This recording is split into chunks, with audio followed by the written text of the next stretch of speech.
So we're here with Apostle DeMonte Edmonds, and you've traveled the world doing ministry, but in particularly doing prophecy. What is prophecy? There seems to be so much mystery around it. What is prophecy exactly? Prophecy, to simplify it, is hearing and receiving from the heart and mind of God and conveying that to people in a way that they can understand it and they can have impact upon their life. So when someone gets a word, how do you know that this is actually a word from God? How do you know that when someone says, God told me to tell you this? How do you know that's actually a word from God? Well, for me personally, I know because I know when I'm receiving it that it's not my internal voice, that it's the voice of God. But for people, one of the things that they really should look for is the inner witness on the inside. I believe if the Spirit of God is in you and somebody's speaking from the Spirit of God, that it should connect with you on the inside. There should be that green light that said, this is God. Also, the Bible says, you know, a prophet or a prophetic word that's true because it comes to pass. So you judge those words by if it actually comes to pass as well. Now, that's another thing. I mean, I've received words from 15, 20 years ago.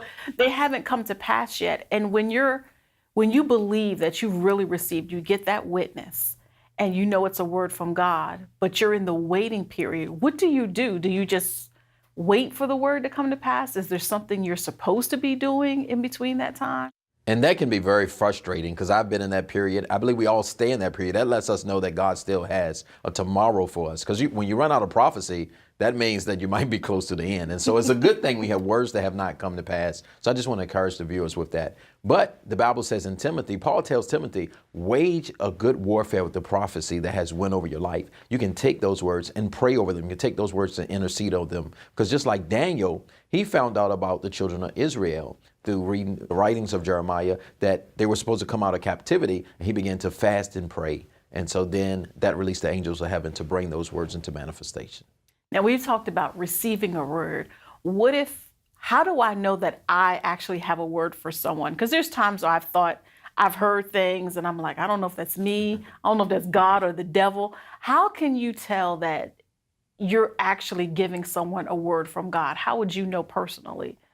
Because I have that faith begins to arise in my heart. Secondly, a lot of times God gives me compassion for that person. I just feel this magnetic pull to go to the person, maybe in the supermarket, maybe in church, and maybe in the streets. I feel a pull. And even when I try to dismiss it and say, oh, it's me, it comes back like this. You have to give that word to the person. And then also the Bible says in Hebrews 5 that by reason of use, we have our senses exercised to discern between good and evil. So as you practice releasing the word of the Lord, you're increasing your confidence. What advice would you give to someone in how to receive a word and then in giving a word?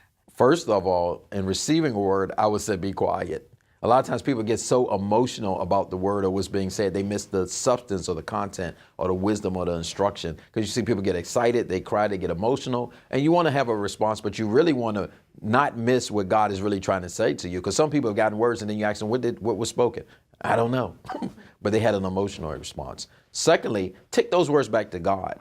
A lot of times people depend on the prophet to bring the word to pass, but take those words back to God, pray to God, because it's wisdom that God can release to you to help those words manifest.